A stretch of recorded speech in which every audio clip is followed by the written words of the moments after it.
पण हे पूर्णपणे चुकीचं आहे. कोल्ड एअर आहे ती जसं फ्रीज भरलेला असू नये ना, तसा फ्रीज रिकामा सुद्धा असू नये. बऱ्याचदा मला माझा फ्रीज वॉर्डरोब सारखाच वाटतो. कितीही ऑर्गनाइज करा, 4 ते 5 दिवसातच मेसी होतो.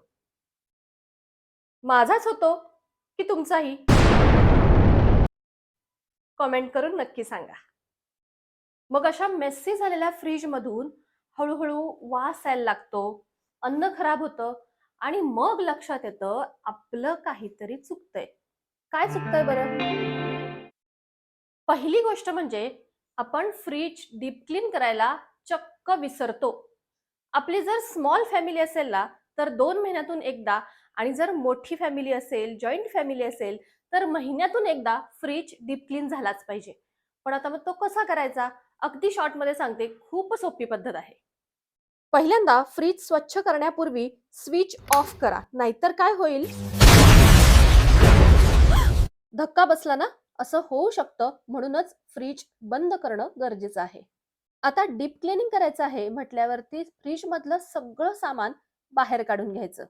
संपूर्ण फ्रीज रिकामा करायचा म्हणजे आपलं क्लिनिंग सोपं होतं. मी माझा फ्रीज 2 महिन्यातून एकदा डीप क्लीन करते. त्यामुळे पहा एवढा फारसा तो खराब झालेला नाहीये. आपल्या फ्रीजच्या डोअरचे किंवा आतमधले जे काही सगळे शेल्फ आहेत ते सगळे काढायचे आणि डिश डिटर्जंटनी स्वच्छ करून घ्यायचे. आता बरेच जण बेकिंग सोडा किंवा व्हिनेगर वापरतात. पण डिश डिटर्जंट सुद्धा माइल्ड असेल तर ते देखील सेफ आहे. फक्त डिश डिटर्जंट यूज केलं तरीही फ्रीज व्यवस्थित स्वच्छ होतो. आता हे काम थोडंसं केअरफुली करावं लागतं. टफन ग्लास जरी असली तरी देखील ती ब्रेक होण्याची शक्यता असते. इथे मात्र तारेची घासणी अजिबात नको. सॉफ्ट कोणतीही घासणी चालेल. सॉफ्ट स्पॉन्ज असेल तर अगदी उत्तम. शक्यतो नेहमीचा भांडी घासण्याचा हा स्क्रबर न वापरता एक नवीन घासणीच काढायची, जेणेकरून ती स्वच्छ असते आणि सॉफ्टही असते. जेणेकरून फ्रीजच्या इंटेरियरला स्क्रॅचेस येणार नाहीत आणि त्या घासणीचा खराब वास आपल्या फ्रीजलाही येणार नाही. आता फ्रीज व्यवस्थित स्वच्छ पुसण्यासाठी घासणी जशी नवीन मी घेतली होती, तसंच हा किचन टॉवेल देखील मी नवीनच घेतलेला आहे. आतून व्यवस्थित फ्रीज स्वच्छ झाल्यानंतर बाहेरूनही करणं गरजेचं आहे. मला आता तुम्ही आळशी म्हणा किंवा काय, पण 4-4 महिने माझ्याच्यानं हे फ्रीज हलवणं शक्य होत नाही. त्यामुळे पहा फ्रीजच्या खाली देखील धूळ साचून बसते. तर आधी ही फ्रीजच्या खालची फरशी आणि पाठीमागची वॉल मी स्वच्छ केली आणि त्यानंतर फ्रीजच्या पाठीमागून देखील जी धूळ बसली होती ती व्यवस्थित स्वच्छ करून घेतली. हे पहा अशी. आता हा फ्रीज रिकामा असल्यामुळे तो हलवणं खूप सोपं झालं. तर फ्रीजच्या पाठीमागे आणि साईडला दोन्हीकडेही जागा सोडलेली आहे आणि पहा असा व्यवस्थित नवा कोरा स्वच्छ फ्रीज आपला झालेला आहे. आता हे फ्रीजचे शेल्फ आणि ग्लासेस व्यवस्थित ड्राय केले आणि अरेंज केले. दुसरी चूक म्हणजे त्या फ्रीजला श्वास घ्यायला जागाच ठेवत नाही आपण. सगळं सामान अगदी कोंबून भरतो आणि मग तो फ्रीज लोडेड होतो. सोशल मीडियावर इतके वेगवेगळे हॅक सांगतात, जसं की आता पावसाळ्यात कपड्यांना किंवा शूजला खूपच वास येत असेल, तर ते प्लास्टिकच्या पिशवीत घाला आणि फ्रीझरमध्ये ठेवा. तुम्ही ट्राय केलाय का हा हॅक कधी? मी तर एकदा केला होता, पण काहीही फरक पडत नाही. आता हे असे हॅक आपण जर वापरले, तर का नाही होणार आपला फ्रिज लोडेड? आता आपण काही सोप्या पद्धती बघूयात फ्रिजवरचा लोड कमी करण्यासाठी. ग्रॉसरी तुम्ही फ्रिजमध्ये ठेवता का? मोस्टली बऱ्याचशा फ्रिजमध्ये कडधान्य ठेवलेली असतात.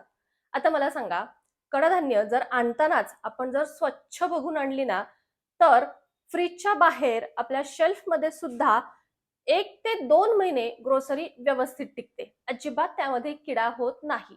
बरं, दर महिन्याला आपण किराणा माल भरतोच. मग महिनाभर लागेल एवढीच आणायची, जेणेकरून ती महिनाभरात संपली पाहिजे, म्हणजे फ्रिजमध्ये ठेवावीच लागणार नाही. तो एक फ्रिजवरचा लोड कमी झाला.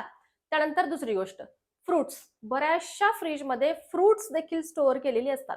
खरं तर फ्रिजमध्ये फ्रुट्स स्टोअर करूच नयेत. हां, जर तुम्ही कट केलेलं एखादं फ्रूट असेल, तर ते देखील व्यवस्थित एअरटाईट कंटेनरमध्येच फ्रिजमध्ये स्टोअर करायचं. पण तेही काही वेळासाठी. जसं आणि डेअरी प्रॉडक्ट, अरे बापरे! विचारूच नका. पनीर, चीज, त्यानंतर बटर, काही फ्रिजमध्ये 4-4, 5-5 पॅकेट्स भरलेले असतात. कशासाठी एवढे पॅकेट्स लागतात मला सांगा? ठीक आहे, तुमची जर मोठी फॅमिली असेल, तर कदाचित लागतही असतील. पण आजकाल एवढी मोठी फॅमिली जरी नसली, तरी देखील अगदी पॅकेट्स, भरपूर असे पॅकेट्स त्या फ्रिजमध्ये, फ्रीझरमध्ये स्टोअर केलेले असतात. खरं तर त्याची एवढी गरज नाहीये. जेवढं लागतंय ना, तेवढंच आणा. आपण सारखंच बाहेर जात असतो. असं नाही की आपण 8-8 दिवस घराच्या बाहेरच पडत नाही. थोडंसं लागल तसं जरी घेऊन आलो तरीही चालतं. उगाच का त्या फ्रिजवरती लोड द्यायचा, बरोबर ना? फ्रिज ऑर्गनायझेशनच्या किंवा मील प्रिपरेशनच्या नावाखाली तो फ्रिज पूर्ण भरून टाकतात, बरोबर ना? तर अशा काही सोप्या गोष्टी जरी आपण केल्या ना, तर बराचसा आपल्या फ्रिजवरचा लोड कमी होईल आणि त्या फ्रिजला श्वास घेण्यासाठी जागा मिळेल. तिसरी चूक म्हणजे आपल्याला कुठे कोणतं सामान ठेवायचंय हेच लक्षात येत नाही. आता हे मी माझ्या अनुभवावरून सांगते बरं का.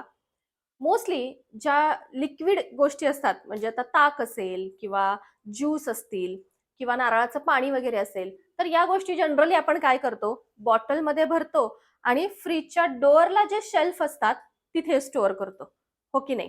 पण आपण सतत फ्रिजचं डोअर ओपन क्लोज करत असतो. मग त्यामुळे काय होतं, जे डोअरचं टेम्परेचर असतं ना, ते सतत बदलतं आणि मग काय होतं, तिथे स्टोअर केलेल्या ज्या किंवा जे असे पदार्थ असतात ते लवकर खराब होतात. मला काय एक्सपिरियन्स आला, की मी देखील एका बॉटलमध्ये भरून ताक इथे डोअरच्या शेल्फमध्ये स्टोअर करायचे. पण ते ताक माझं 4-5 दिवसातच खराब व्हायचं. मग तेच ताक मी फ्रिजमध्ये स्टोअर ज्यावेळेस केलं ना, त्यावेळेस ते 15-15 दिवस टिकायला लागलं. त्याच्यावर माझ्या लक्षात आलं, की डोअरमध्ये ताक स्टोअर करायचं नाही किंवा कोणतंही लिक्विड. आता मग या डोअरला जे शेल्फ असतात तिथे काय स्टोअर करायचं? तर मोस्टली आपले ड्राय आयटम्स, जसं की आपले ड्राय फ्रुट्स असतील किंवा आपले जे रेडीमेड पदार्थ असतात, जसं की लोणचं असेल किंवा सॉसेस असतील वेगवेगळ्या प्रकारचे किंवा मग आपलं रेडीमेड आणलेलं जे ज्यूस असतं ते, ज्यामध्ये थोडेफार प्रिझर्व्हेटिव्हज असतात आणि मग किंवा ते पदार्थ नॉर्मल टेम्परेचरला सुद्धा व्यवस्थित राहतात. तेच पदार्थ फ्रिजच्या डोअरच्या शेल्फमध्ये स्टोअर करायचे. आणि जे आपले मोस्टली होममेड पदार्थ असतात, लिक्विड असतात, ते मात्र इथे स्टोअर करायचे नाहीत. ते आत फ्रिजमध्ये स्टोअर करायचे. तर या पद्धतीने आपल्याला कुठे काय स्टोअर करायचं हे जर माहीत असेल ना, तर कोणताच पदार्थ खराब होणार नाही. आता आपली यापुढची चूक आहे ती म्हणजे फ्रिजच्या शेल्फला लावलेले लाइनर्स. आपल्याला असं वाटतं की फ्रिजमध्ये काही सांडामांड झाली तर फ्रिज खराब होऊ नये यासाठी आपण शेल्फवरती लाइनर्स लावतो. म्हणजे जो प्लास्टिकचा वगैरे पेपर आपल्याला मिळतो ना, तो आपण त्याच्यावरती टाकतो. पण हे पूर्णपणे चुकीचं आहे. शेल्फवरती कोणतेही लाइनर्स लावू नये. ती टफन्ड ग्लास असते आणि ती एका स्पेसिफिक पर्पजसाठी ती तशी बनवलेली असते. जेणेकरून फ्रिजमध्ये जी कोल्ड एअर आहे, ती वरून खालीपर्यंत व्यवस्थित सर्क्युलेट व्हावी यासाठी. आणि तुम्ही जर लाइनर्स लावले, तर ती व्यवस्थित सर्क्युलेट होत नाही आणि मग फ्रिजचं टेम्परेचर कमी जास्त होतं आणि मग पदार्थ खराब होतात. त्यामुळे जर तुम्ही लाइनर्स लावले असतील ना, तर ते आधी काढून टाका. यापुढची चूक, फ्रिजमध्ये पदार्थ उघडेच स्टोअर करणे. फ्रुट्स कट केलेले असतील, उघडे ठेवायचे. दूध ठेवलं असेल, उघडं ठेवायचं. कोणती भाजी ठेवली असेल, उघडी ठेवायची नाही. तर प्रत्येक पदार्थावरती झाकण ठेवणं गरजेचं आहे.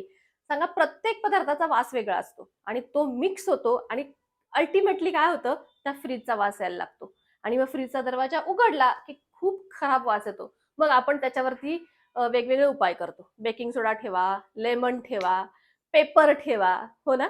तर हे सगळे नंतर जे उपाय करण्यापेक्षा आधीच जर पदार्थ उघडेच नाही ठेवले, तर कशाला फ्रिजचा वास येईल? फ्रिजची कॉईल आणि गॅस्केट आपण स्वच्छ ठेवत नाही. जी गॅस्केट असते ना आपल्या डोअरला, ती पहा बऱ्याचशा फ्रिजची खूप खराब झालेली असते. त्याच्यामध्ये अगदी कचरा जाऊन बसलेला असतो. आणि मग काय होतं, की ती कॉईल जर खराब झाली, तर फ्रिजचं दार आपल्या घट्ट बसत नाही आणि मग आतली हवा बाहेर, बाहेरची हवा आत आणि पुन्हा फ्रिजचं जे टेम्परेचर असतं ते पूर्ण डिस्टर्ब होऊन जातं. आणि आता कॉईल, कॉईल असते फ्रिजच्या पाठीमागे. आता जे जुने फ्रिज होते ना, त्यामध्ये अशी सेपरेट बाहेरच्या साईडला कॉईल होती आणि त्याच्यावरती खूप धूळ बसायची. तुम्ही आता माझ्या फ्रिजची बघितली असेल, तर कॉईल बाहेर नाहीये, तर आता कॉईल आत आहे. पण जे जुने फ्रिज होते, त्याची कॉईल बाहेर होती. जर तुमच्याकडे तसे फ्रिज अजूनही असतील, तर फ्रिजची ही कॉईल स्वच्छ ठेवणं खूप गरजेचं आहे. शेवटची आणि एक महत्वाची चूक म्हणजे खरं तर ती बरेच लोकांकडून होतच नसेल किंवा फार कमी लोकांकडून होत असेल, ती म्हणजे फ्रिज रिकामा ठेवणे. जसं फ्रिज भरलेला असू नये ना, तसा फ्रिज रिकामा सुद्धा असू नये. कारण की रिकामा फ्रिज जास्त एनर्जी कंझ्युम करतो आणि मग जास्त आपल्याला इलेक्ट्रिसिटी बिल देखील येऊ शकतं. त्यामुळे फ्रिज थोडासा किंवा थोडंसं तरी सामान फ्रिजमध्ये असायला हवं. अगदीच फ्रिज रिकामा ठेवलाय, त्यात काहीच नाहीये, असं मात्र होता कामा नये. तर मैत्रिणींनो, आपला फ्रिज ऑर्गनाइज करताना यातल्या कोणत्या चुका तुमच्याकडून होत होत्या? माझ्याकडून तर बऱ्याचशा होत होत्या. पण मी आता त्या सुधारलेल्या आहेत आणि त्याचा चांगला परिणाम मला दिसायला लागलाय आणि म्हणूनच मी त्या तुमच्याबरोबर शेअर देखील केल्या. तर तुमच्याकडून सुद्धा यातली एखादी चूक जर होत असेल, तर नक्कीच त्याच्यावरती विचार करा. म्हणजे आपला फ्रिज व्यवस्थित राहील, कोणतंही अन्न त्याच्यामध्ये खराब होणार नाही आणि एकच फ्रिज ना लाँग टर्म चालेल. आपल्याला सतत तो बंद पडतोय किंवा त्याचं काम व्यवस्थित चालत नाहीये म्हणून तो बदलावा लागणार नाही आणि उगाचच होणारा खर्च देखील वाचेल, हो की नाही? तर मला सांगा, आजचा व्हिडिओ तुम्हाला कसा वाटला? आवडला असेल तर नक्की लाईक करा, शेअर करा आणि आपल्या चॅनलवर नवीन असाल तर सबस्क्राईब देखील जरूर करा. पुन्हा भेटू नवीनच्या व्हिडिओमध्ये. तोपर्यंत बाय बाय.